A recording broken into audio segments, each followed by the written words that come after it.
Universitas Atmajaya Yogyakarta is the second home for every individual to develop and share information, and a university with a high-quality education to attain unlimited aspirations and accomplishments. To achieve the goals, UAJY provides classrooms with hybrid learning system, laboratories in each faculty as a room to explore, co-working space as a discussion room, medical personnel who are always available in the university clinic room, and a library that provide books, e-books, and digital libraries to open a wide window onto the world in various ways.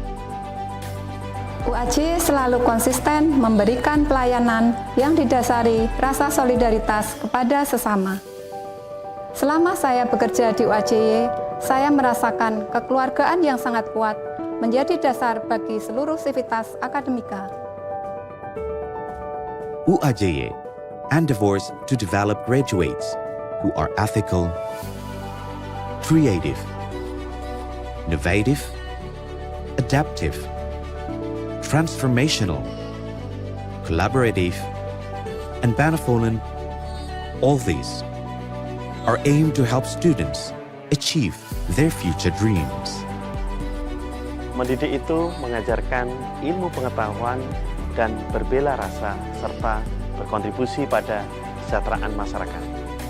Hal tersebut menjadi landasan fundamental bagi Universitas Atmajaya Yogyakarta untuk mencetak generasi muda yang unggul di bidangnya dan memiliki integritas moral yang tinggi. Saya bangga menjadi bagian dari Universitas Atmajaya Yogyakarta.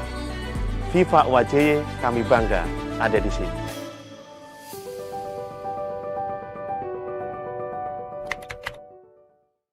Ini Cika, dia telah lulus SMA, tapi bingung mau kuliah di mana? Jangan bingung, mari bergabung bersama kami di Universitas Atmajaya Yogyakarta.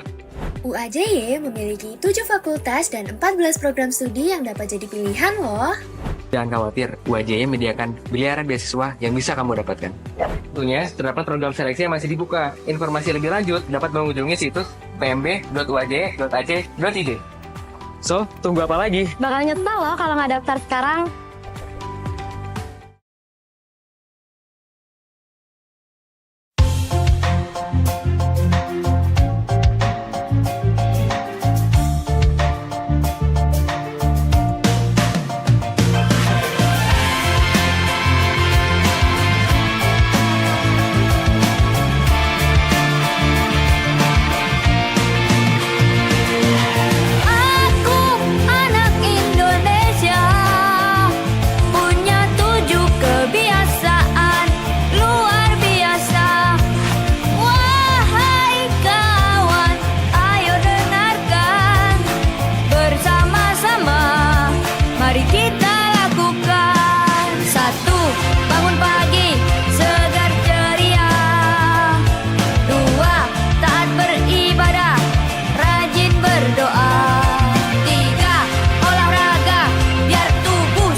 Selamat datang di Gedung Slamet Riyadi, Universitas Atmajaya Yogyakarta.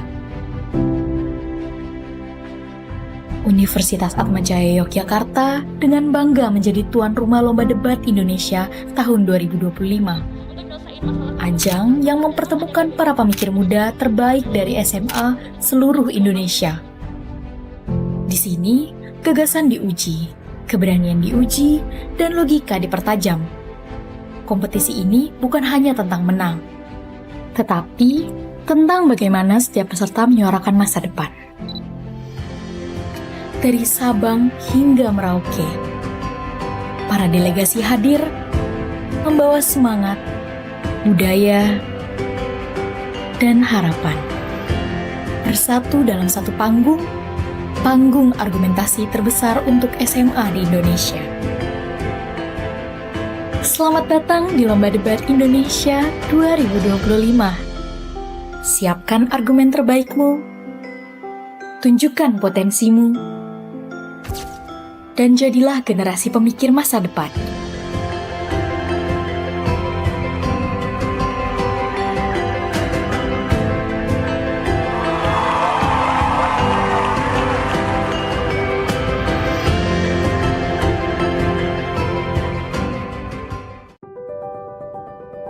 Welcome to Yogyakarta, the city of students.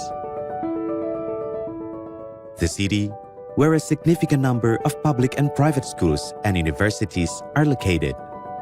Universitas Atmajaya Yogyakarta, a private university established on September 27, 1965 by Yayasan Slamet Riyadi Yogyakarta. Dalam bahasa Sanskerta, Atma berarti jiwa dan Jaya berarti unggul, sehingga Atmajaya berarti jiwa yang unggul.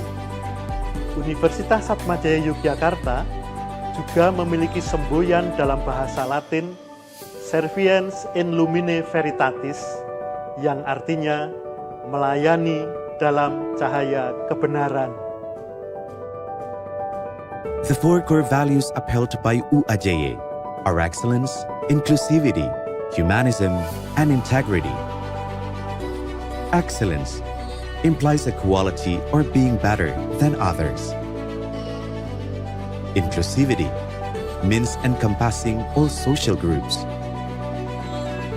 Humanism, the definition, means to serve the common interest of fellow humans. Integrity means adherence to the moral and ethical principles, honesty, reliability, consistency in words and acts, and a sense of responsibility. UAJY supports diverse values, cultures, religions, races, ethnicities, and languages as a university with students from all across Indonesia. UAJY's diversity is an asset for further collaboration and synergy in preparing for a better future. Universitas Atmajaya Yogyakarta memiliki 4 kampus yang terbagi menjadi Kampus 1, Gedung Santo Alfonsus. Kampus 2, Gedung Santo Thomas Aquinas. Kampus 3, Gedung Santo Bonaventura. Dan Kampus 4, Gedung Bunda Teresa. Universitas Atmajaya Yogyakarta memiliki fakultas dengan berbagai program studi sarjana, program studi magister, dan international undergraduate program.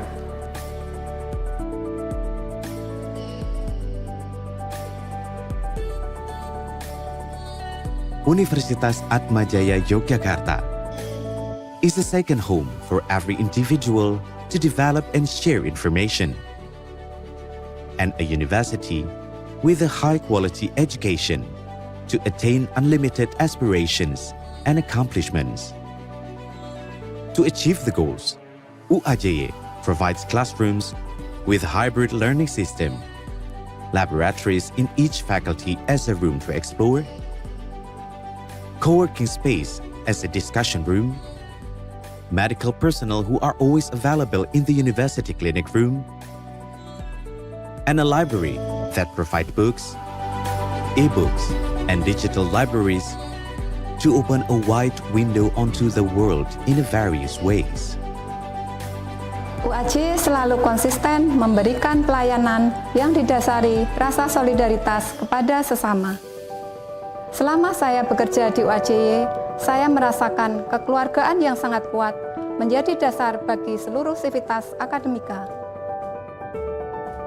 UAJY endeavors to develop graduates who are ethical, creative, innovative, adaptive, transformational, collaborative, and benevolent.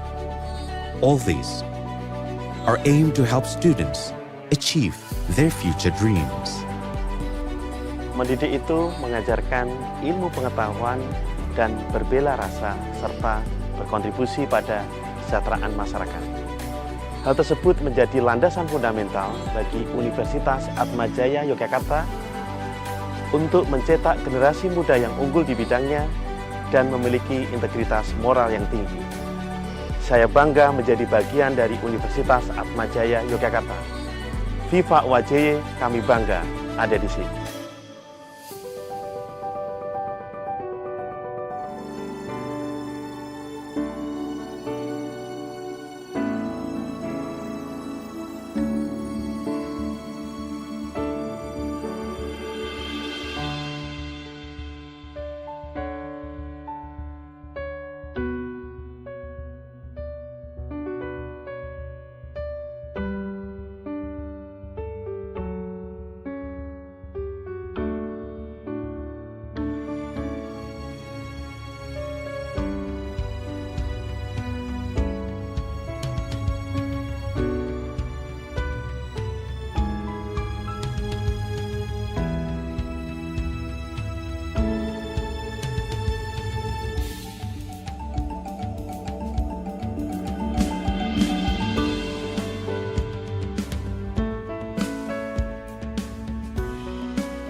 selamat siang kepada Ibu Dr. Maria Iren Veronica Hergiono sebagai Kepala Pusat Prestasi Nasional dan segenap tim Pusat Prestasi Nasional. Dan untuk semua para penonton dari debater maupun juri-juri N1 serta semua sekalian, saya izin untuk berpindah ke bahasa Inggris karena acara Grand Final dari LDI Bahasa Inggris sudah segera akan dimulai. Welcome everyone to finals of LDI English 2025. The prep time for the teams is up, so we're going to start the grand final round very, very soon. Before that, we're going to introduce the stellar 9 panel judges who will be judging the open finals of LDI English 2025.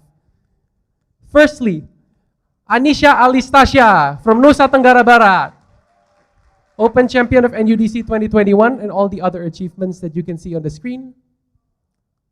The second is Beauty Ariel Benyuwanto SPSI from DKI Jakarta, as the champion finals best speaker of Australs 2022 and all the other achievements. Next, Jones Anderson from Sumatera Utara, champion of IFET 2024, Al-Sawi 2024, and NSDC 2021 also as the 5th best speaker. The next judge in the panel is Elgard Mario Wiandika Esos from Jawa Barat, champion of IFET, Ganesha Open, Smash Open, and Dipo Open, and all the other achievements that you can see from the screen. Next, Kevin Rendra Pratama Esos from Jawa Tengah, champion and top 10 best speaker and grand finalist of a lot of competitions, as you can see from the screen.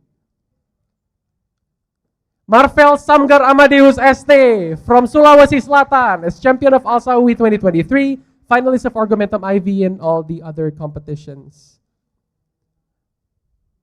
Yulianti SM from Kalimantan Barat as Open Grand Finalist of Kode Praka DMI and Open Octo Finalist of IFET 2025.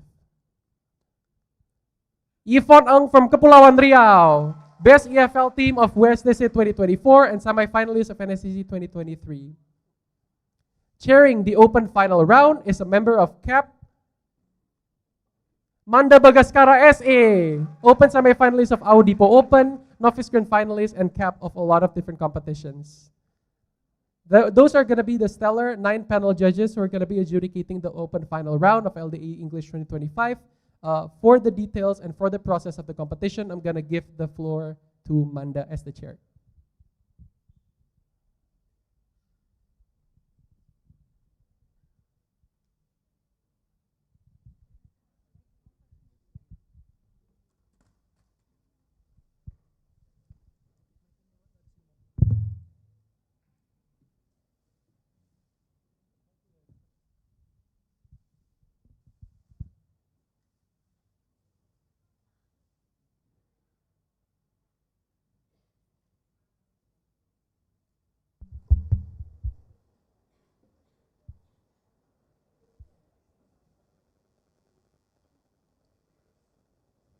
Alright, hello everyone.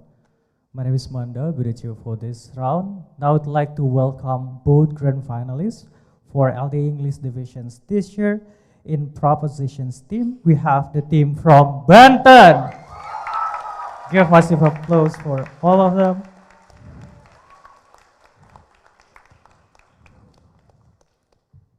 For team Banten, we will also mention the speaker's name of all the teams. The first speaker, we have Kalisa Najla Manggala. The second speaker would be Sen Levi Danuse Putra. The third speaker will be Abian Zaki Harahap. And the reply will be Sen Levi Danuse Putra. In oppositions, we'll have the teams from Bali.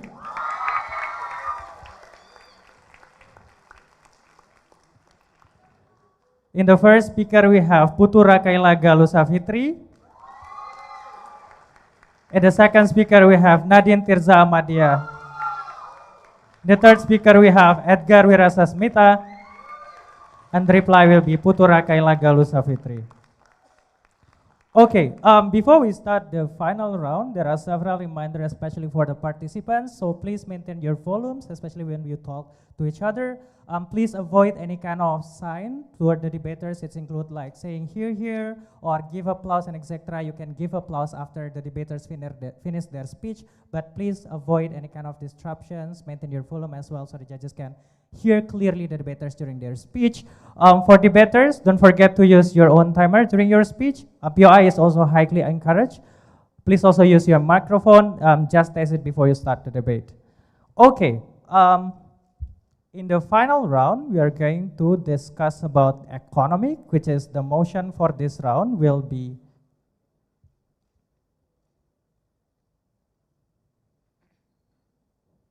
this House believes that sovereign wealth funds owned by developing countries should prioritize allocating funds to international investment over domestic investments. With that said, I would like to invite the first propositions to open the debate for this round. Here.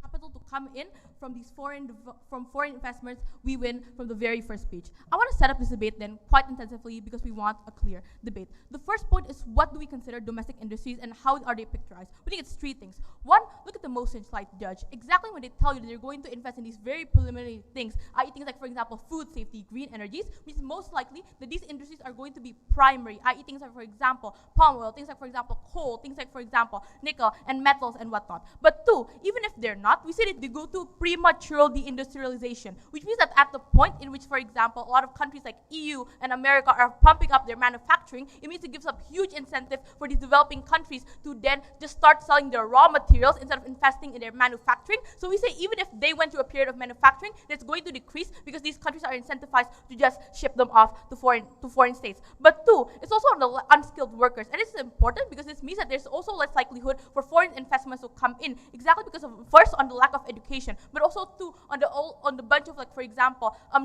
things like our children are born with less likelihood of being able to get the nutrients they need to be able to compete. I know you're going to say, like, this is exactly why the urgency, why we need to fund these things. Note then four things. One, you need time, which means the fact that you invest in education right now is only going to manifest 20 years later. And this is important because most likely developing countries have a window in which they are, like, productive, or a window in which they can, like, solve their economic crisis, because things like debt have things like interest, which means that they're going to pile up over the course of years. But two, note to you that the difference between the foreign wealth funds in developing nations and developed nations is the transparency. You can look at things like, for example, in Sweden and in Alaska, where you have things like referendums to decide what the foreign wealth funds invest in. You don't have that in developing countries, which is most or less likely for these impacts to materialize insofar you invest them in domestically. But three, there's also the political instability in these own countries. Note that insofar as an old guard or ruling party in power, then they have the power to, for example, halt this type of development insofar they want to cater to another specific group. So they have to prove to you how this thing is going to be sustainable. But the fourth point is, even in best case scenario that you have this,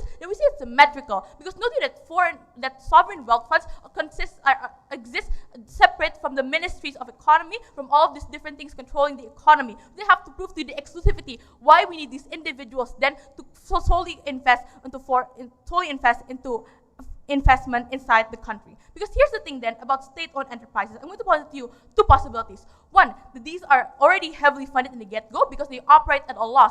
We say that probably that the budget you have to consolidate for them is going to remain the same every single year. So we question the urgency on why you need specifically a sovereign wealth fund to be able to cater to this. But two, they're either so good because they monopolize an entire industry, which at that point you need to fund them, and because they just give the people what they need. So state-owned enterprises are out of this debate. The third thing I want to talk about then is on the principle of this debate. Note that you're going to say, we need to protect the people, we need to make sure the people are properly fed. Note to you that this is only a principle that is only materialized insofar that you have the capital you need. So far I can prove to you that we win. What is then our path to victory? First, on why domestic industries are volatile. 2, why international bonds or investments are comparatively then less. And 2, how we get better economic development. And 3, better economic development under our side of the house.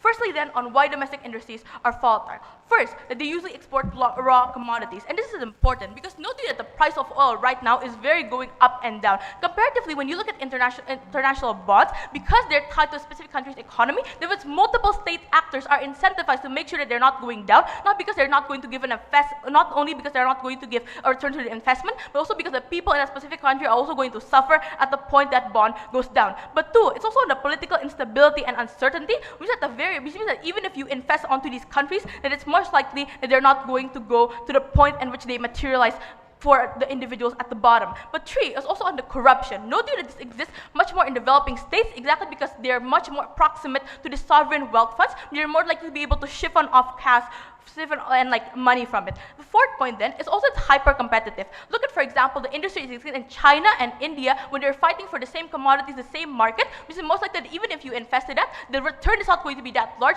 exactly because you're competing with other countries with better infrastructure than you. The 5th point is look at what's happening in the world right now. Panels. Firstly on the tariffs and so second on the global economic slowdown because of things like the Ukraine and Gaza and Sudan war. Which is most likely that even if you invest in your economy right now, it's not going to be able to materialize fully exactly because people are just struggling to get jobs, not because of the government in of itself, but also because of all these other external factors you can't control. Comparatively, this is better under us of the house because we said that the international bonds we are going to invest in are going to go through this for the survival of the fittest process. With the international bonds that are going to be marketable, the international bonds that are going to seem attractive are obviously the ones that are going to be less affected by the tariffs and less affected by all of the factors I told you. What's the weighing? And so far we can prove to you that we don't have to prove to you that these foreign investments will be 100% safe. We just have to prove to you that they're less volatile. That's already a delta we can take in this debate. Why then is international investments less volatile? I think it's 3 things. 1, not only when you buy from developing countries, it's better because it's more stable because of all the check and balances that exist in there to ensure that their economy doesn't crash. But 2, I'm going to talk about markets. Note to you that when you invest in certain industry like palm oil and nickel, that means that any sort of shift in that specific market means that there's going to be a high chance of your investment going to a loss. Comparatively, when you invest in whole things with countries that know what they're doing, means they're much more likely to see things like, for example, what's happening in the macro economy and know that it's going to be more stable. But 3, I'm going to explain to you how we get less politicization and corruption under our side of the house. I think it's 2 things. 1, note that the proximity means local companies can lobby, and also in the fact that these countries have also way less check and balances to prevent this from happening. But 2, note that these foreign companies are also beholden to the countries where they're from. So even if you invest in a foreign company, they're less likely to be able to do things like lobby because the country of their home state also has like several mechanisms to prevent these type of companies from lobbying in the first place. The 3rd thing I want to talk about then in this debate is how you get better economic development. First thing I want to posit is note that the problem with economic development is usually capital under 2 ways. 1, because most of these countries are overpopulated. Most of these countries have things like, for example, instability and mass migration and low sense of education. And so the problem isn't that we don't have like the money, but either 1, that it's not optimal, or 2, it's just there's not enough money to be able to go around for all of the different sectors. But 2, note that the wording of this motion that the developing countries matter, because what every single developing country wants is to become a developed countries under 3 ways. 1, it's because you get like more access to things like, for example, loans. You get things like more access, like for example, trust from international bodies to give you things, and so far that you show to them that I can get this enough capital, I'm able to give you returns. But 2, note that the prerequisite for public participation, for the public to start caring about what their country does, is when they have a source of trust. Trust can only be earned in 2 ways. 1, then there's like past presidents, and so far this is probably something new because this is a developing country, you can't have that. But 2, it's also when things happens like tangible returns, which are at the point in which these individuals are able to get return from their foreign investment. There's headlines saying that we made this much money from all of our investments. It is much more likely for the public to say like, oh, this thing is actually working. But the 3rd thing I want to posit then, note that it's also on the workers that are taken. And so far that these are like international bonds, it means you're going to get more educated people who are managing them because the point of education you need to manage international bonds is higher than domestic. For that reason, propose.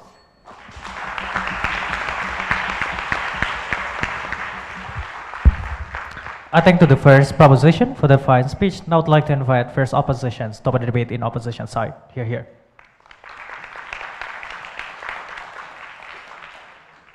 Reminder for debaters to please offer and accept one POI. Thank you.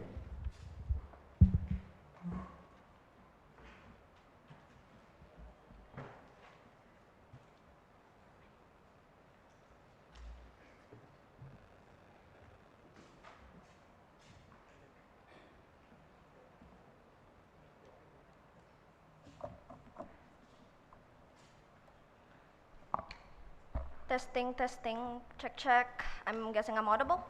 Okay. 3, 2, 1. Panels, one thing I agree on Proposition's bench entire speech, that all developing countries want to be developed countries.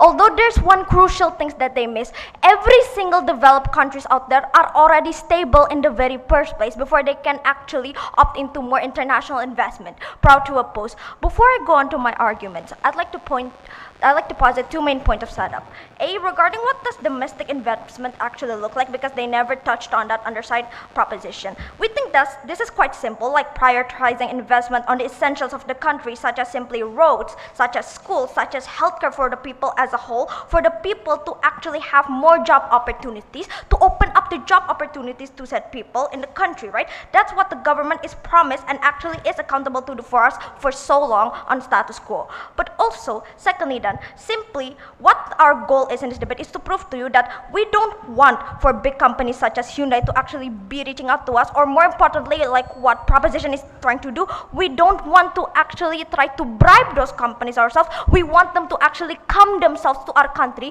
for them to actually be interested in the country, not for us to actually have to pull them to our side of the house. In cities, regions, that probably, and we think that these companies, while they invest in Proposition side, they probably invest in more urban areas. That's more because they think that urban areas are more potential as well. But thirdly, let's tackle regarding corruption, because this likelihood is very bad. Because if they're that bad to the corruption, we think that regardless if it's from domestic investment, regardless if it's international investment, they still going to find corruption either way. Under both sides of the house, we fail to see this harm being exclusive on our side. Our burden here is simple. No, thank you. If we can prove to you that, one, why we actually benefit more people on our side, but secondly, why we actually get more investors on our side, we simply win this debate. On to number 1 then. First argument then, regarding the local economy as a whole. We posit to you 2 main layers of urgency. One, we think that in the current status quo, it's quite intuitive when we say that infrastructure is quite lacking, that it's not earning enough, that's things like transports, that things like schools are still quite underdeveloped, that our curriculum in itself is underdeveloped. As student, I really feel this. Not enough incentive for small businesses to actually thrive in the current status quo. When school still has holes in its roofs, when the toilet is still flushing, when road stops trucks of food from actually going in rural areas, this is what makes investors actually uninterested in developing countries in the very first place, because on top of hiring people like to count tax, hiring people to actually map the country, etc., it's just simply making things more expensive for them. But secondly, we think that foreign investors feel that developing countries are quite unprofitable, even with the abundance of resources in the status quo. We not only want to trade with them, but we want to make a partnership with them. We want them to be interested and to actually branch out to the rural areas at the end of the day, and we'll explain to you why we'll get that likelihood. Yan, later. But also, regarding the solvency, how do we solve this then? We posit to you 4 main layers of analysis. We think that 1, this looks like us focusing on SRWF, on things like schools, on things such as roads. We actually fix those schools. We actually properly fix our curriculum. We actually fix those roads to actually rural areas that has gold, that has nickel, etc., on the cities developing, focusing on the people and their interests at the end of the day. But also, secondly, for so long, the only tool we have in the current status quo to actually earn a company's interest is things like tax breaks, in things like safety net that other countries such as India, that other countries such as Malaysia can easily replicate, right? That's the only tool we have to actually track company. The delta of our case, however, is we double the incentive when now company like Freeport don't need to actually invest on roads when we actually handle it ourselves. We provide it for them in the current status quo. We make it more accessible for them to actually reach these rural areas. That's how we actually get development and more jobs on rural areas on our side at the end of the day. But on Onto my third layer then, we think that every single country has some sort of bureaucratic nightmare. Because when an investor wants to actually invest here, they still need people to handle taxes, they still need people to handle transport, and they still need people to handle mapping. And these are most likely the locals, right? When they know the culture here, when they know the land here better than any other people that they can hire from their company later, the locals still get money under our side of the house exactly because of this. But fourthly then, they're likely to bring in outside technology, especially when these people actually branch out to the rural areas due to the infrastructure we built. When we double their instead of the current status quo, when we actually fix things, they can actually branch to rural areas, etc., and actually make them livable. Before I go on to my second argument, sure, I'll take a point. Why are the multiple ministries and state enterprises not enough to invest on the things you mentioned? Can you repeat the PLI? Why are the multiple ministries and state enterprises not enough to invest on the things you mentioned? We think that in the current status quo, exactly intuitively, that resources are limited. But we think to actually gain more capital exactly under our side of the house, not only do we have to actually fix the wages in the current status quo, make people actually have jobs so we can actually gain taxes from their jobs to incentively make people actually be productive in the current status quo, so the produce such as the agriculture actually be better in the current status quo, so people can actually fix things in the current status quo, is exactly why we'll get more capital. But other than that, exactly when the mechanism that I've already posited to you regarding on why companies will be more incentivized to actually invest under our side of the house when we actually fix things and not actively just trying to pull them through like bribery or something like under your side of the house. But on to my second argument then regarding market volatility, we posit to you two things under our side, which is a flip on the entire first case argument. On to number one regarding the international market, right? We think that the international market is super volatile. It's already super oversaturated in the current status quo at the end of the day. It's hard to compete with well-established companies with more well-established countries like Russia, like China, even our neighbor Singapore, right?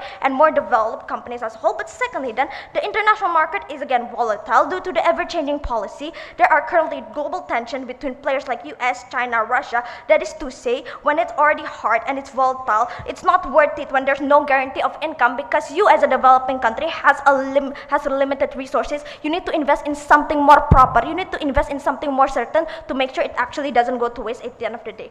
What is the impacts of this then? We think that one, when we're giving people hope, when you make a voter wait, like in the current status quo, you make them doubt the government. When you make people suffer longer, they lose trust on the government, specifically on your side. Meanwhile, on our side, when we focus on them first, ASAP, we help them first, we actually have more willing voters on our side, right? So they won't do things like tax evasion or something, at least in the current status quo, when they already trust the government to actually manage the resources. But if we have infrastructure, if we can finally have factories on our side to process the abundance of resources to actually make it valuable, like our mechanization has stated to you, we also invest in factories on our side. For example, we make sands from beaches to actually glass or something, because that doesn't need like such advanced technology like to make EVs as comparison under our side. Many people can opt into it. The importance of this argument lies when the government has the accountability to actually fulfill their promises, their obligation to prioritize the people ASAP. When you pay taxes for healthcare, when you pay taxes for food and stable prices first, when you don't get that ASAP, people start to question government under your side of the house specifically. But secondly, when countries like Indonesia become over-reliant on other countries to feed its people, when they become over-reliant on countries like Russia or the US or China, they'll be dependent on these big players too much.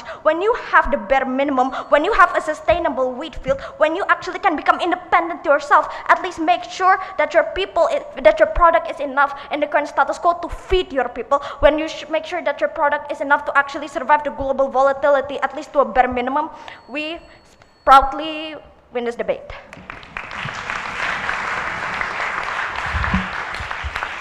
Thank you, first opposition, for that fine speech. To respond to the case, I would like to invite second prop.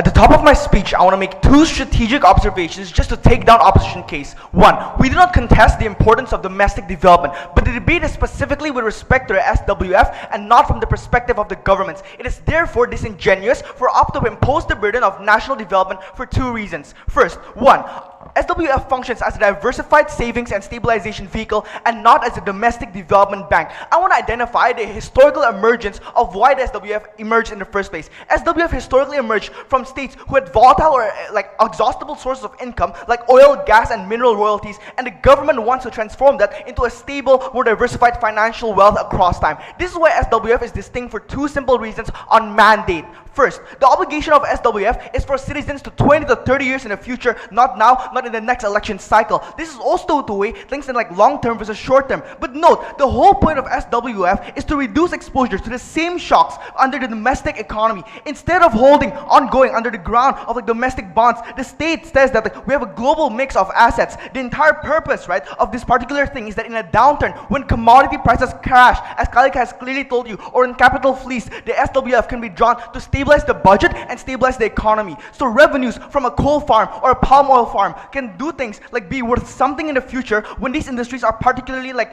the population ages and this particular like economy's downturn. But second, note that SWF is deliberately taken out of normal bureaucracy and given an investment committee with a clear benchmark. Things like the 6-7. Like note, this notes that this builds a global index over the long run with a clear given risk. So note, the performance and success of this SWF is judged on the terms of risk and adjusted return, and not just how many roads is built in District X or how many jobs is saved in District Y.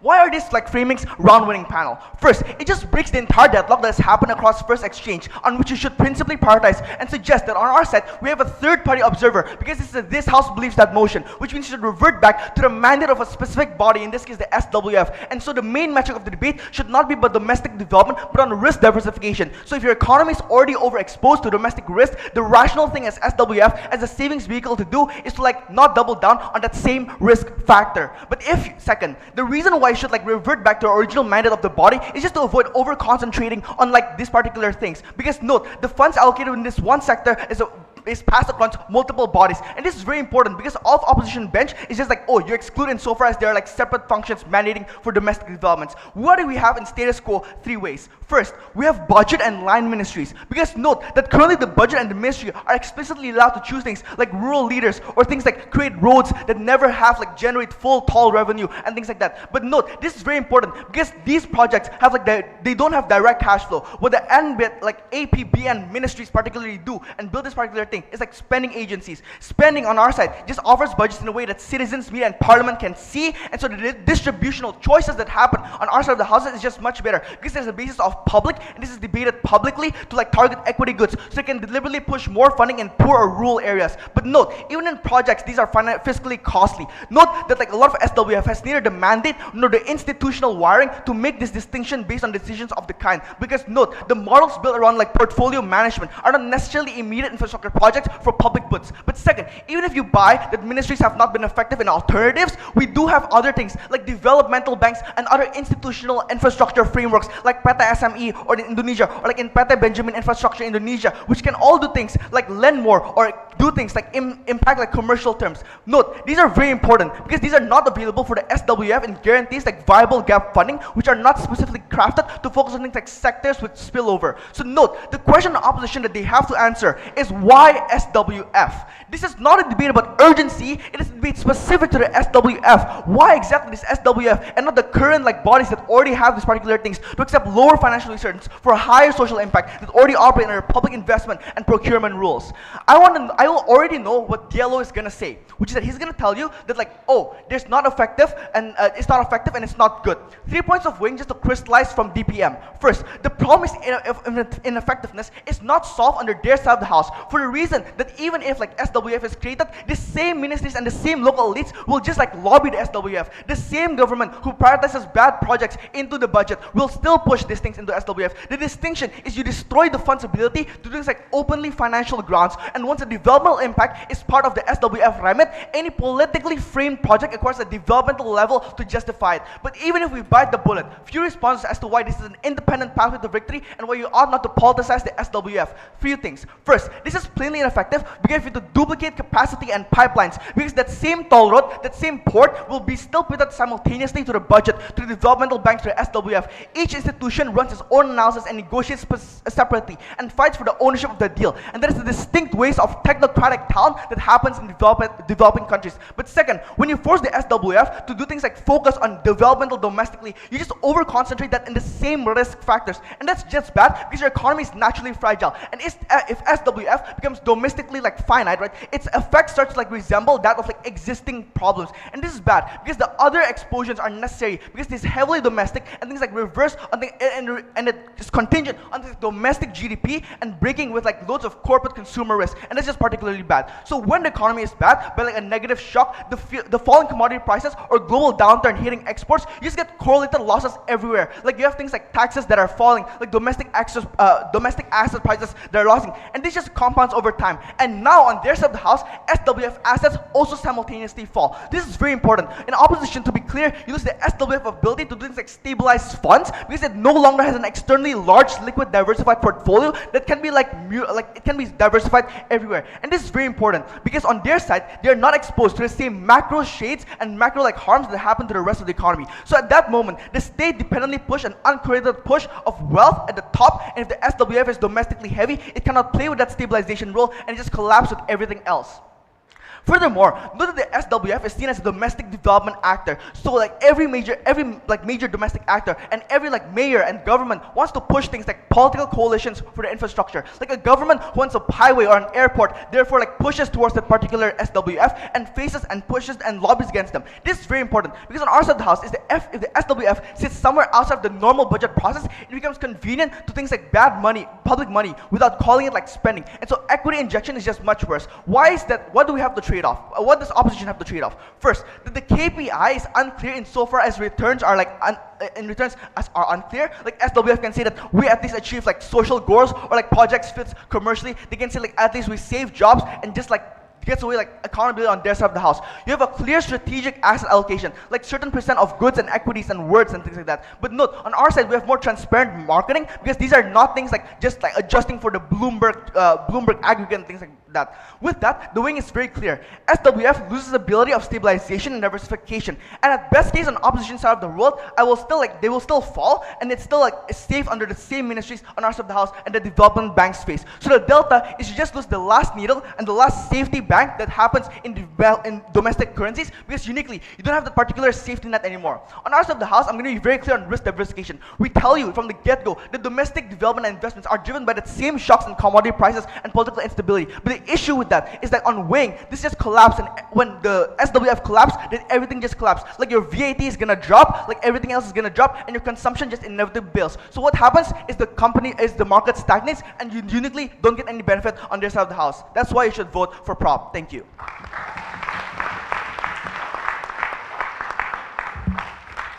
I thank to the second prop for that fine speech. Next, the second opposition.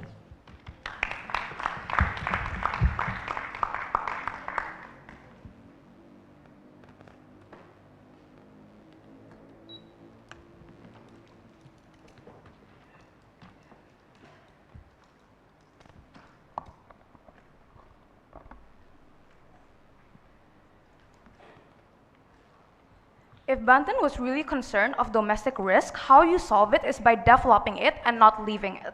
If their whole argument is about how domestic investment shouldn't get the SWF, it was because it was too fragile. It's fragile because we don't get the fund because Banten is allocating it on their side of the house and we can get that on our side of the house. This debate does not exist in a vacuum for 3 reasons. Firstly, how does a developing country look like? We think that A, the infrastructure is insufficient in the status quo. Why? The money resources is limited, right? This is to say that the SWF of the developing countries is already minimum itself, right? It is crucial that it is only going to pass it into what is truly needed the most. This is to say that secondly, we think that these developing countries have the resources to do so, right? The problem in the developing countries is they don't know how to process the resources that they already have in the status quo. How does this look like? Firstly, within places like Indonesia, Philippines, and like Vietnam, they still have the actual natural resources that could be like sand, for example, that can be still developed develop. What the problem is existing on B, we think that the prerequisite of them is processing it well. When they actually have the infrastructure to process it,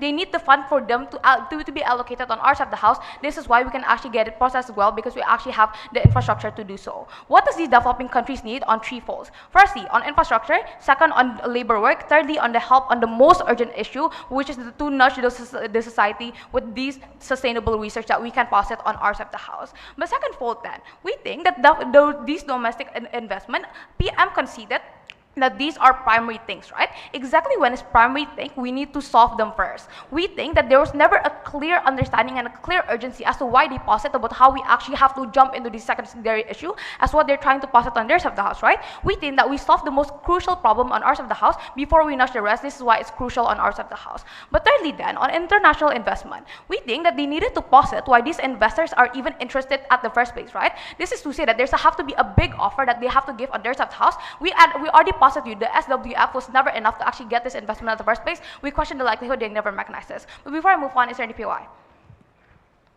We told you long-standing issues on why these things won't be unstable. Why when you suddenly put a lot of money to them, all the other factors disappear? This aligned perfectly with my first clash. Three things I'll do in my speech then. Firstly, in the issue of economic stability and development. Second issue in terms of local economy and business. I'll still warn you substantive about the trickle-down effect towards society. First issue in terms of economic stability and development. They posit you three arguments. Firstly, it's volatile because the money is low because there's no help from the investment. Two responses under this. Firstly, the reason they're volatile and they volatile at the first place is because they don't have the money to do so, because you're allocating it on your side of the house. This is what manifests on your side of the house. The allocation is going to exist on our side of the house because we actually get the money. It's not going to be volatile. But second response then, we think that the money from the SWF itself can be used to replace the investment, right? Which means that we can actually get the money from the SWF itself when we can actually allocate it better on our side of the house. The second argument they bring was about how developing countries have political instability because there's corruption and they will work on their side of the house because there's lobbying. Two responses. Firstly, I think that it was never strategic for Team Banten to bring about corruption, right? Because we're clearly talking about the same actors in this debate, which is the same actors and the same political stability of these developing countries. If they really want to posit to you about how these political people are actually corrupt, it's also going to exist on their side of the house, which means that these lobbying is also not going to work. It's crumble on their side of the house. But secondly then, how lobbying work on your side of the house is never going to work when the human resource itself was never developed, right? This was we can promise to you on our side of the house because we actually focus on the primary issue itself. Their third argument was how these domestic investment won't work because there's no human resources. Two responses. Firstly, we think that we have the increase of human resources from the educational infrastructure that we can actually promise to you on site Bali. But secondly then, we think that it's too early for them to lose hope at the first place, right? There was never any urgency that they posit about how these domestic investment was truly hopeless on their side of the house. We think that we can actually give them the opportunity and it's crucial. With that second issue then, in terms of how this affects local economy and businesses. Let's look at the comparative that happens on both sides then. We think that outside government, what investment is going to come are big companies like Hyundai, for example, which they never even posit why they even want to come at the first place. We think that they have to posit an actual offer on their side of the house, right? But even if they actually come on their very best case scenario, we think that it's still truly harmful because there was never any incentive for them to actually stay, right? We think that this is crucial. If there's no offer, no big offer on their side of the house, they're likely to just leave you, and it's going to be crucial because now these infrastructures is also going to die on your side of the house. It's never going to work. But outside opposition, at the very least, the prerequisite of these local economy to actually grow is when this local infrastructure can actually grow under our side of the house, right? This is what we posit to you, panel, and this is how we can actually manage it to better business growth on our side of the house, because now business is going to be better and these infrastructures are actually going to be positing and it's going to happen. But before that, yes. When the domestic economy falls, what is the safety net on your side? Because that same SWF that could have been economically diverse in portfolio now invest in the same domestic asset that fall. It was unlikely to begin with because we already posit to you how this allocating funds is also going to happen on our side of the house, right? Even if on the very worst case scenario that some actually might fail, we think that we can actually learn from these failure and we can actually happen on our side of the house as well. But lastly then, a new substantive in terms of how this trickle down effect towards the society within these developing countries. Three-layer of analysis under this. Firstly, I'll crystallize how the infrastructure actually looks like on our side of the house, right? This looks like A, villas and hotels that is going to uplift on our side of the house, but B, more schools schools and educational infrastructure, because these are the primary thing that we can actually focus on our side of the house, and we notice that this is crucial. This is what we're going to posit on these domestic investment. But thirdly then, within the sustainable researches that's also going to exist on our side of the house, we know we can posit to you. I'll discuss it right after this. But second layer of analysis then, how does this trickle down? Firstly, on infrastructure like hotels and villas then, we know it needs more people to work inside of it, right? When we can actually posit to you that these infrastructure are going to uplift on our side of the house, which means that the labor work is going to be uplifted on our side of the house, right? This is crucial for developing countries that have a large amount of people who's not in the labor work. We can posit to you on our side of the house because there's more infrastructure that need this labor work, and we can actually promise to you that they are going to work on our side of the house. But second layer, second point under this then, we think that the educational infrastructure that we provided is going to increase the human resources that they try to like posit so much on our side of the house. We posit to you that these educational infrastructure is going to exist on our side of the house, which means that it's also going to nudge the society as a whole, and it's also going to nudge like the increasement of the knowledge itself, and it's also going to nudge the development of these human resources, because people are going to get better education because there's more schools that exist on our side of the house, right? What does it mean then? Thirdly, when we have these educational resources and we can actually increase it on our side of the house, this is to say that the knowledge they have can be used for these sustainable researches, right? This is crucial because now these sustainable researches is what is going to nudge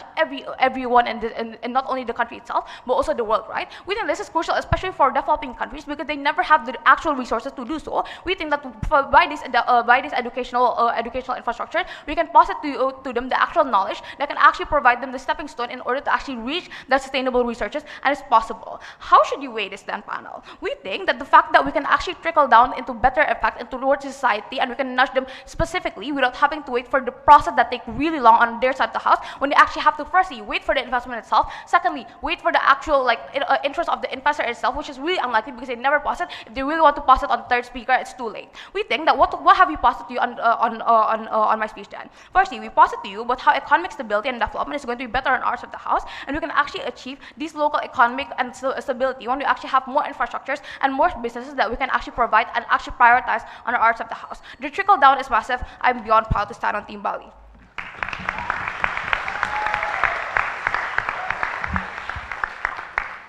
Thank you, second opposition, for the fine speech. Next, third prop.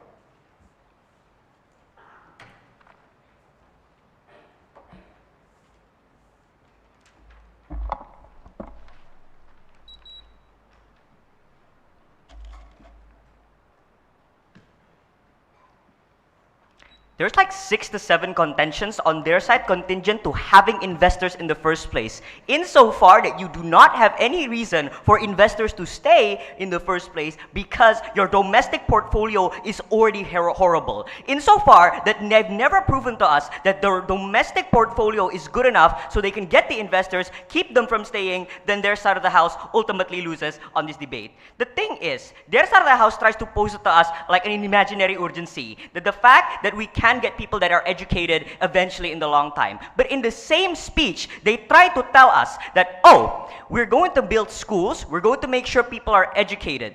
That benefit is only going to manifest in 10 years. Insofar that you're going to try to develop that, their side cannot co-opt their benefit, our side is ultimately more exclusive. 2 contentions I'm going to engage to on their side of the house. Firstly, for some reason on their side of the house, they never concede to the idea that every single other ministry exists in developing countries. Is the reason that state-owned enterprises exist is because they're made to develop the country's education system. They're made to develop the country's infrastructure. And insofar that they've never considered that why those exist, their side cannot co-opt their benefit later. The thing about the roles of the roles of SWF is that they're already told you by the DPM that they're always going to be a safety net. The fact that they're the part of the international portfolio at the end of the day, they're the clear forms of return. And if the role of the sovereign wealth fund can only materialize in like 10 years and like domestic centuries, their side cannot co-opt their benefits. 2 things I'm going to crystallize in this debate. Firstly, The main issue with developing countries is that they're victims of colonialization. This is to say that most of these countries suffer from premature industrialization. The flip here is that we do have enough industries, we do have enough exports. But the problem that we have is that we're exporting crude palm oil, we're exporting raw materials, something that investors cannot maintain sustainably because they can get them cheaper from another country. Insofar that the human resources on their side of the house is never going to be as developed as our side. When we tell you that we can actually lobby with most international entities, our side can co-opt, our side can take advantage of this at the end of the day. But thirdly, we've proven to you why they're so volatile. They're heavily politicized, contingent to every single micro adjustment in comparison to how SWFs can be lobbied by companies. The fact that every single investment on our side of the house is check and balanced by every international body in an already developed economy. Therefore, the burden shift in this debate is simple. The debate is never going to be as narrow as that we have a principle to develop local country, to develop the local economy. But what roles can the sovereign wealth fund develop? The fact that when we invest in bonds, international connections, our side improve the portfolio, and at worst, our side can actually gain loans, our side can actually co-op development. Before I move on, POI, sure. If the portfolio is really that horrible, how is it going to get the incentive of the investors anyways? Exactly, because we told you that our side of the house, when we invest in like bonds, when we invest in most of like international entities, that improves our international portfolio. Their side of the house tries to improve the domestic portfolio at the end of the day, right? And insofar that they can only manifest in like 10 years, they cannot co-op all the harms that already exist on our side of the house. This is to say that on their side of the house, maybe if we're charitable, they might be able to improve their domestic portfolio in like 10 years. However, if anything horrible happens within that time frame, then their side of the house cannot get anything from any other countries. Their side of the house cannot get any of the capabilities to like get loans or whatever, right? But let's engage on their case firstly. Firstly, they try to tell us that, oh, corruption is going to be symmetrical. Firstly, we already preempted this from PM speech when we told you that foreign companies beholden the check and balance inside their own country, so they're less likely to be able to lobby in the first place, comparatively to their side of the house who tries to invest in local companies. But secondly, the individuals needed to manage foreign investors in the first place are already higher quality than those needed for domestic investments. So maybe if it's domestic,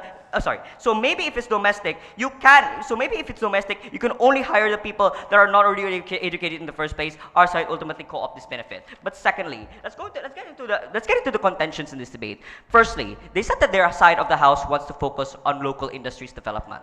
I think they've never given this likelihood on why then they're not volatile and they're guaranteed to make a profit at the end of the day, right? The reason why Indonesia's industry on energy and gas still use technology from the 80s is because no investor wants to help us in development when we have production to upgrade. The fact that we give that mitigation when we actually use these SWFs to perform hillarization if our supply isn't good enough, even if we have to invest in foreign entities and we have to allocate this backup fund for the most purposes, I think our side of the house can still gain that development, even eventually, that if we want to develop in the first place. But thirdly, let's be charitable and say that their urgency is real and what they want to invest in is only going to manifest within 10 years. Sure, you invest in schools, you trickle it down, but you cannot negate if your assets fail. No other country wants to lobby with you. The manifestation on their side of the house cannot even fulfill their own urgency. Then I have 2 points of weighing. To show you why we win this debate. Firstly, I think we've already given you an analysis on why we mitigate all the risk. The risk diversification is the literal lore of sovereign wealth funds. So my weighing is simple. Their side of the house takes the investment from their side. Our side of the house. Their side of the house takes the investment on domestic that international investors literally pour out of because it's so fiercely competitive. Why go to Indonesia for nickel if it's much cheaper in Vietnam, for example? Their side of the house is contingent that there's investors in the first place. We're the only side they give you this certainty because when you improve your international portfolio by investing in everything else, when you invest in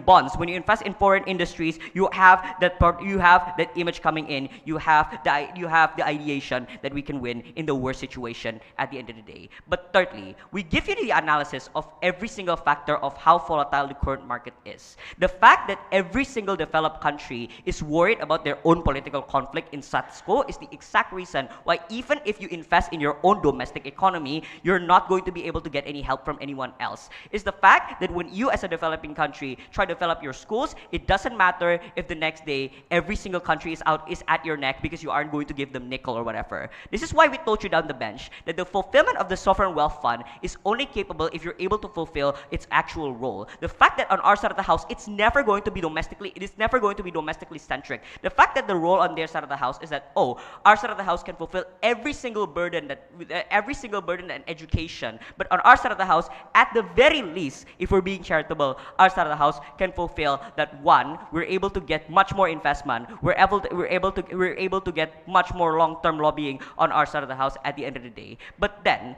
what then is the only thing that stand on their side of the house is that it's the principal justification that the government should be able to cater to its people. Here's the thing. It sounds crazy, but when you try to invest in yourself and it's only going to manifest in 10 years, then it's unsure why it's going to be likely that in that 10 years something good is going to constantly happen. Whatever miracle on their side of the house that is likely for investors to want to invest in something so volatile and so unstable is never going to be manifesting as a benefit at the end of the day. Please oppose.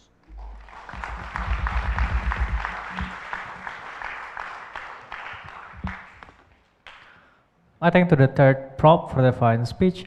Please wait a moment. Some of the judges just go to the restroom.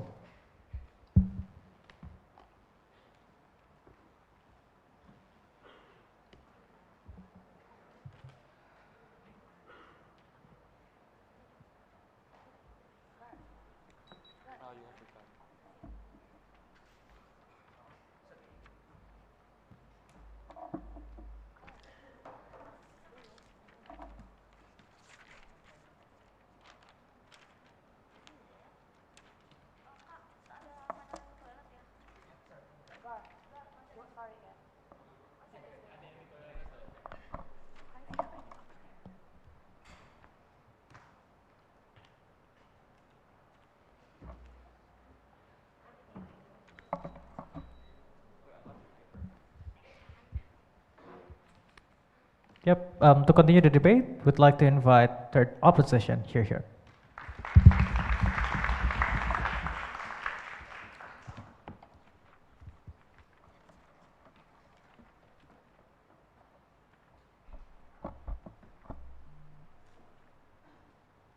I'm going to be talking about two things in my speech. Firstly, is money volatile under opposition's world? And secondly, will opposition get the meaningful change fast enough? And I'll prove to you why everything they tell you is just a far-fetched pipe dream. Before my clashes then, I just want to frame out one important thing.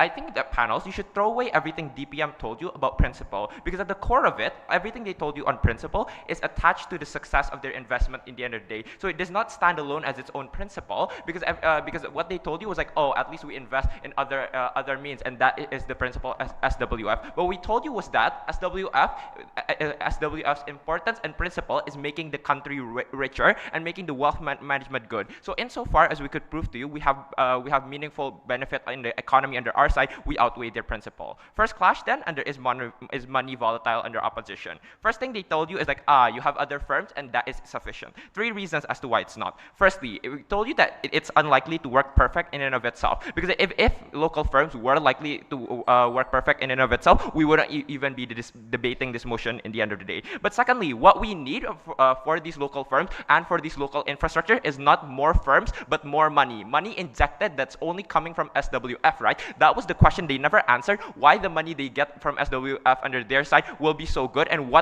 to what extent will they invest back into the country. There was no clear understanding in their model at what point of which they actually invest back into the country, and that is why they don't get infrastructure. But thirdly then, if DPM's analysis is true, that SWF is this glorified monetary body that is so disattached from everything, from all the problems of a developing country, that it can invest in such beautiful ways and do such beautiful things, that we think it's also symmetric under our side of the house. It means that we could use this fiat to weather against all the other lobbying, all the other pressures of the government under our side of the house. Because notice panels, it was insufficient for them to say that that pressure doesn't exist under their side insofar as the money goes outwards. Because these SWF firms still have building offices here, are still hiring local people in the end of the day, right? It means like weathering against pressure of like local government is symmetric under both sides. And if they want meaningful change under their side, it means we get that too. Second thing they told you is like, oh, at least they have diversification of the economy, and it means that weather against like bad local economies.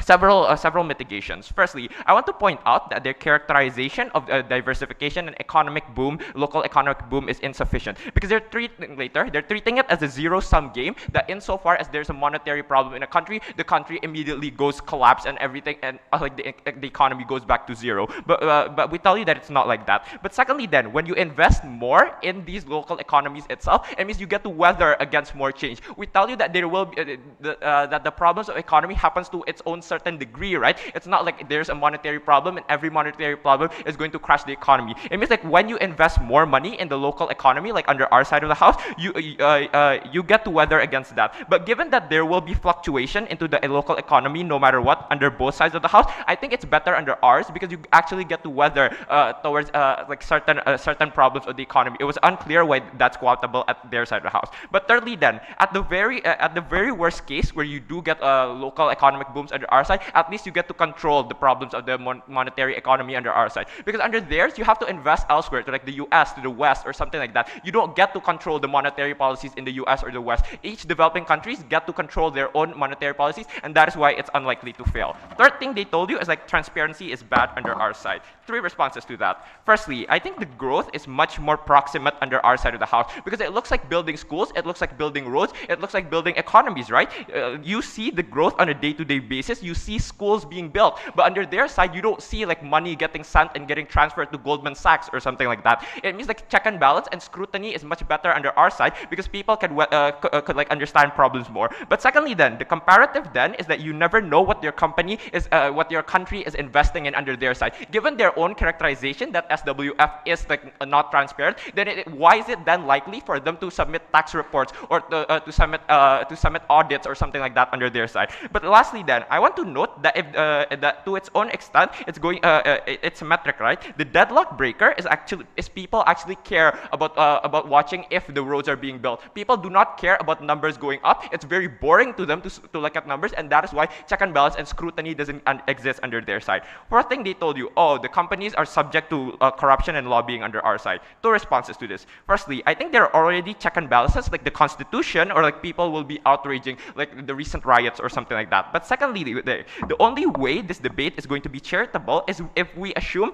the actor has a decent intention under both sides of the house. The tipping point is when you realize that they can only control local economies. Under their side of the house, you don't get to control the economies of US or something like that. It means given that these actors are decent enough to a certain extent to make this debate run, at least under our side of the house, you realize that they can control their own success. Their mitigation was that developed countries have good enough check and balance, but it was insufficient given that countries like US or something like that are still subject to lobbying. Companies like Apple, Nvidia, etc., are still subject to lobbying under their side. At least under our side, you have meaningful control. Under theirs, there's no meaningful check and balance. So what do I want to note here? I think that the problem with government's case is that they never explain to us why you will suddenly have good profits or optics under their side. Three reasons as to why it won't happen. A, I think that the Western countries are volatile, especially with like global tensions, like US having problems with China, etc. It was unclear to us why it would be symmetrically volatile. But secondly, then you still have to invest.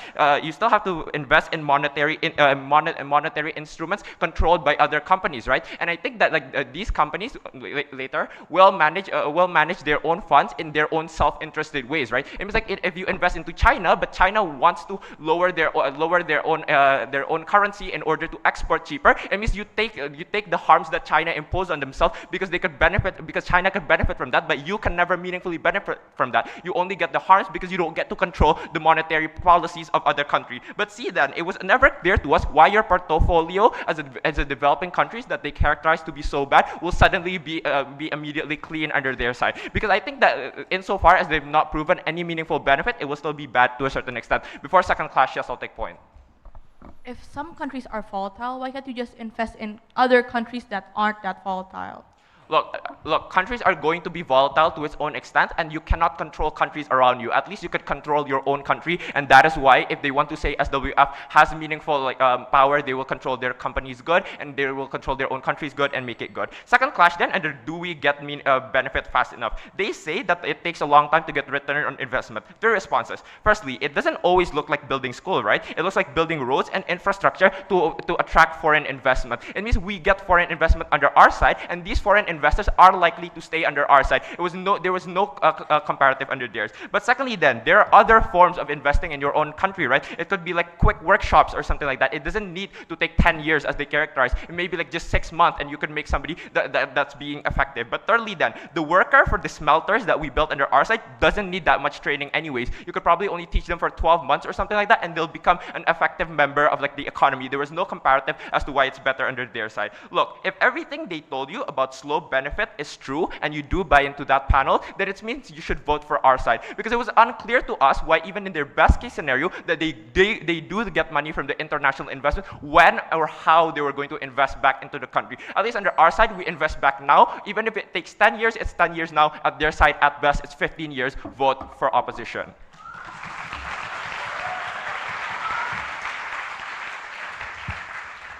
Thank you, third opposition, for that fine speech. That's conclude the substantive speech for this round. I'd like to invite opposition reply to sum up the case in all.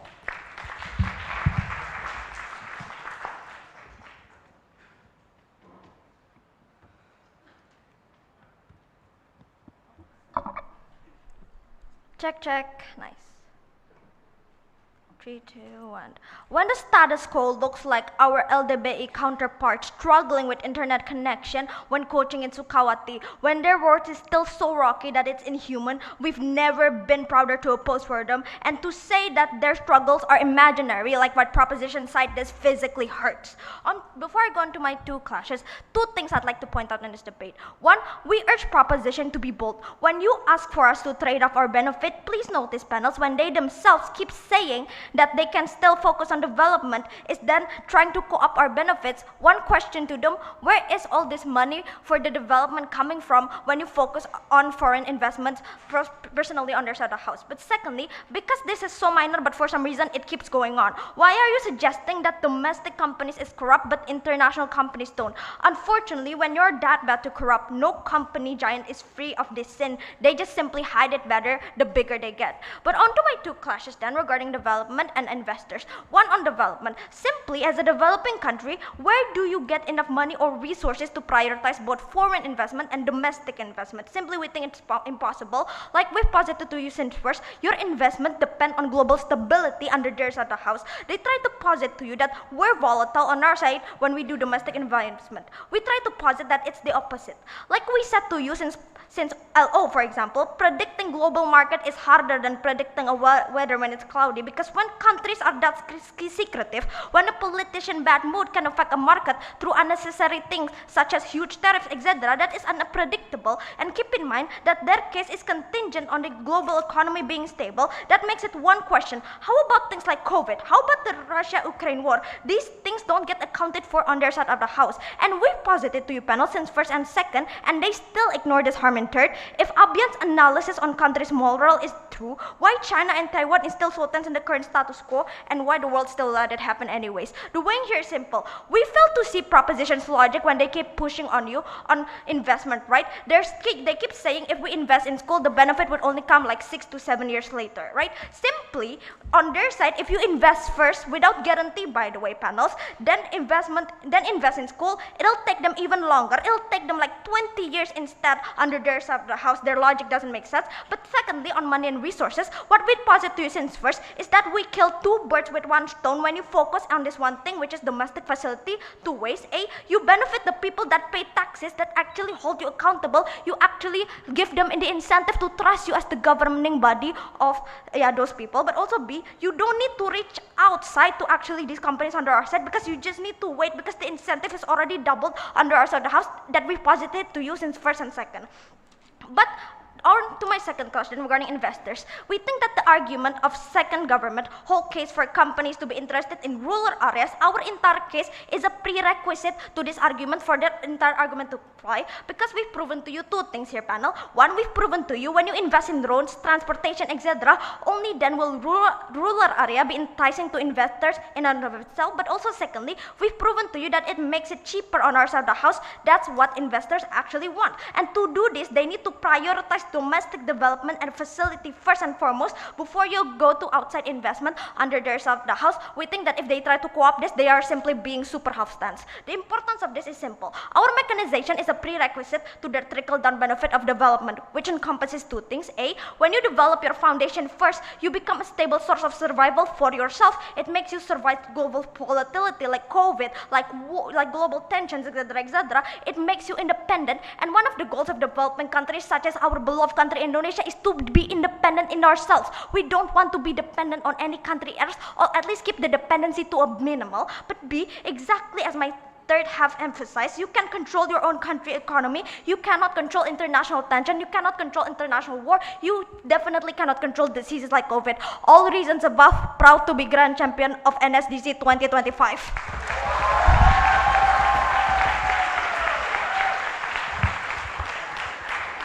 Thank you, opposition reply, for the fine remarks. Next to proposition reply, here.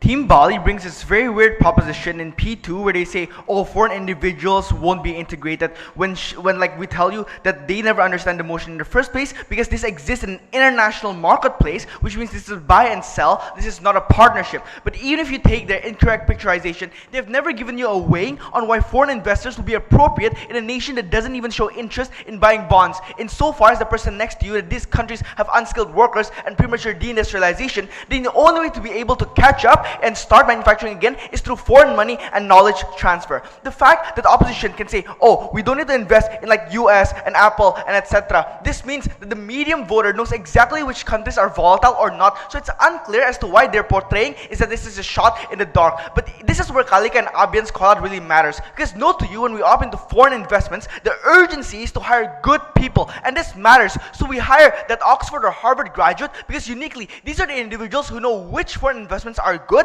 which means also more likely there's just much more economists and like expert knowers who are able to do things like project which companies should be invested in the first place. The reason we win is because of two things. First, Bali's case is largely uncompetitive, but second, they just have no delta. A, when you force the SWF to go into like a domestic development, you concentrate on that same fragile economy. Insofar as like the domestic, like SWF becomes domestic, their assets slot to resemble the state's existing risk profile. And this is particularly harmful, panel. Why? Because the states on other exposure are already heavily domestic. We have given to you this across the bench. So on up, you lose the SWF ability to do things because they don't have a diversified portfolio that can mobilize during things like crisis. But instead, they have a largely illiquid domestic infrastructure. We're just exposed to that same macro shocks as the rest of the economy. This is very important because in this particular moments of crisis, that same state capacity that needs an uncorrelated wealth pool just doesn't. Simply put, because when the domestic market fails, then the SWF fails with it. What does OP then have to trade off, and why is this round winning tipping point? Because SWF balance sheet fills up with like quasi-fiscal projects that belong in the budget or developmental banks, which we have told you in second, but now SWF use this for like short-term political projects like infrastructure in the first place. I'm gonna first talk about the principle. I think this debate is not about urgency, but because this is a debate about SWF in the first place. So I'm unclear as to why the domestic things have to be from SWF, like from the get-go. They have never given us the like likelihood analysis and exclusivity like weighing as to why this is uniquely only able to come from SWF and not from other things like budget and line ministries, which I've told you across the bench. But note, because of this, there are already current bodies that are already accepting, like already meant to accept things like lower financial return for higher social impact, like jobs and education, etc., which operate under procurement rules. So note that the benefit on their side is largely co-opted on ours, but we tell you that the harm just cascades over time because uniquely you don't have that unique diversified portfolio. But the reason why check and balance exists on proposition side of the house is just clear. Like on their side, KPI is unclear insofar as the returns are low. Like DPN already told you that on our side, SWF can say, oh, we actually like achieve social goals, like jobs get better, which takes away of accountability insofar as there is no like yardstick, like X% under a reference portfolio. The unique distinction panel on our side of the house that WIP did not engage to, like DPM switch at all, is first, you have transparent benchmarking against things like Bloomberg Global Aggregate. So if the SWF systematically underperforms, then it is forced like politically motivated foreign assets, then that underperformance is clearly quantifiable and clearly visible on our side of the house. So the weighing is very clear, panel. The SWF just lose the ability to diversify and stabilize. At best on our position, it will still fall under the same issues as ministries or developmental banks, but the delta is clear. You lose a lot of the needle, you lose the last needle to stabilize the funds with stable foreign assets in times of crisis. And uniquely, these are the times that matter the most for the developing countries because simply put, they have no other safety buffer insofar as the SWF invests in things like domestic assets. It's clear that this is a Gulf win, never powder to stand as Team Banten. Thank you so much.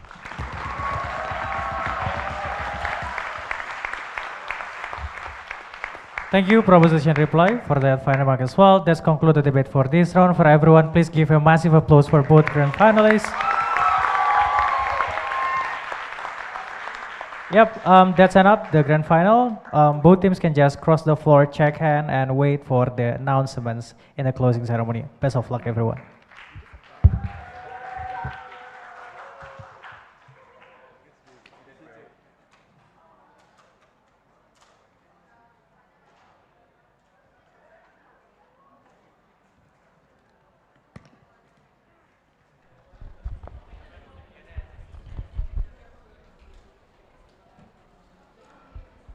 Thank you so much, everyone, and that concludes the end of the grand final round of LDI Bahasa Inggris 2025.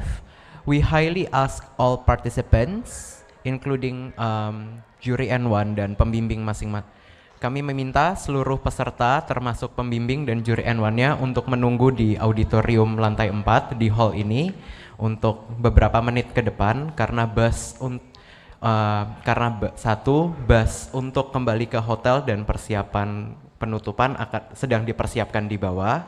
Nomor 2, ada panitia yang akan menuju ke sini dan memberikan beberapa pengarahan singkat terkait alur kepulangan, kembali ke hotel, dan penutupan nanti. Sekali lagi, kami minta kepada seluruh peserta pendamping juri N1 seluruh provinsi untuk bisa tinggal dulu di auditorium ini untuk beberapa menit ke depan. Sebentar lagi akan ada panitia yang memberikan pengarahan singkat terkait protokol dan alur administrasi serta kepulangan dan closing ceremony nanti. Teman-teman LO dimohon bantuannya untuk menemani seluruh kontingen provinsi di auditorium lantai 4. Terima kasih.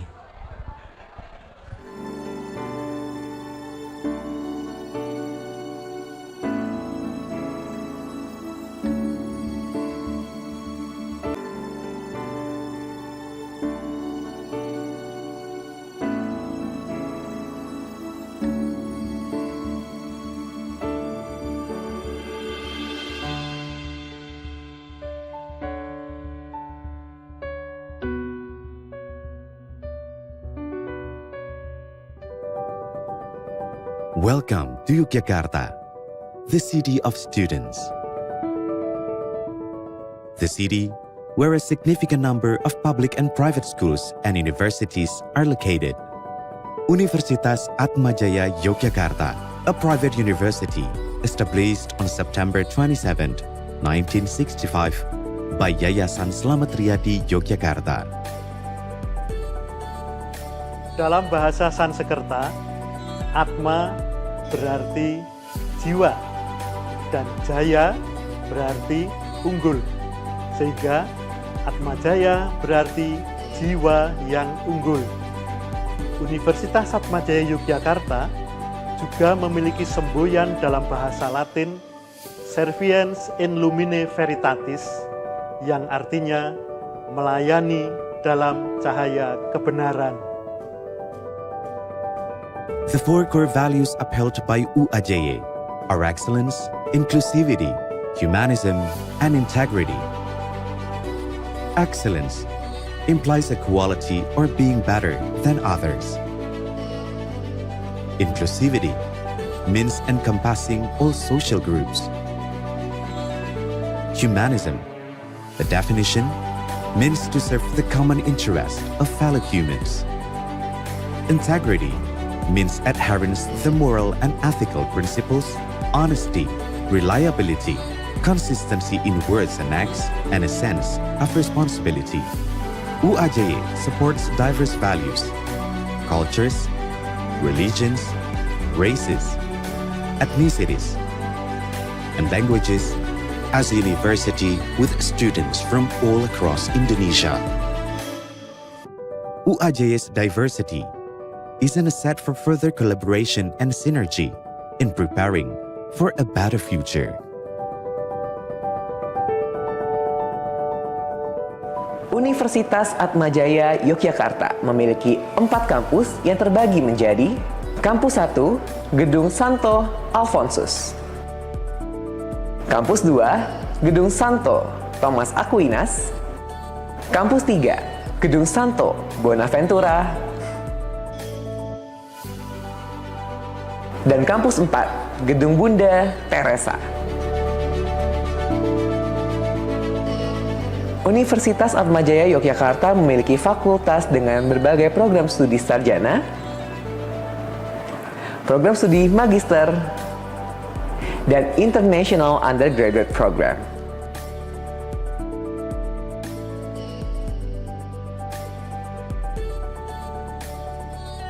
Universitas Atmajaya Yogyakarta is a second home for every individual to develop and share information, and a university with a high-quality education to attain unlimited aspirations and accomplishments.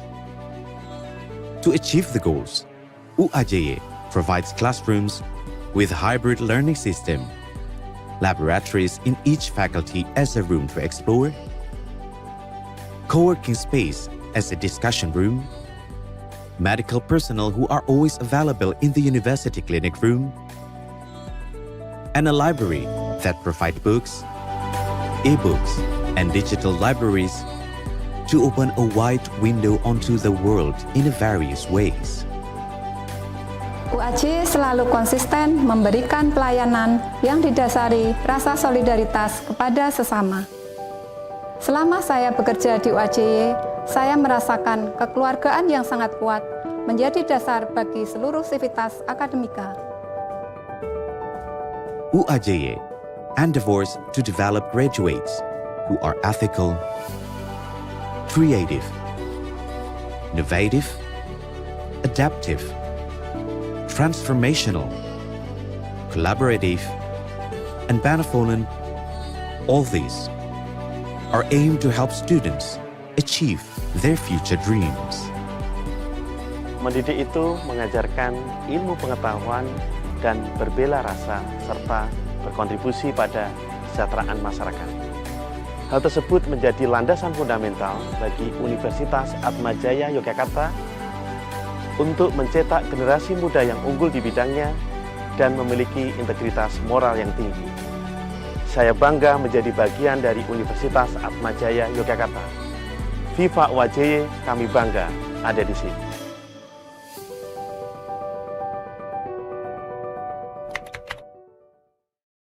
jika dia telah lulus SMA, tapi bingung mau kuliah di mana? Jangan bingung, mari bergabung bersama kami di Universitas Atmajaya, Yogyakarta. UAJY memiliki 7 fakultas dan 14 program studi yang dapat jadi pilihan loh. Jangan khawatir, UAJY menyediakan miliaran beasiswa yang bisa kamu dapatkan. Tentunya, terdapat program seleksi yang masih dibuka. Informasi lebih lanjut dapat mengunjungi situs pmb.uajy.ac.id. So, tunggu apa lagi? Bakal nyesel loh kalau nggak daftar sekarang.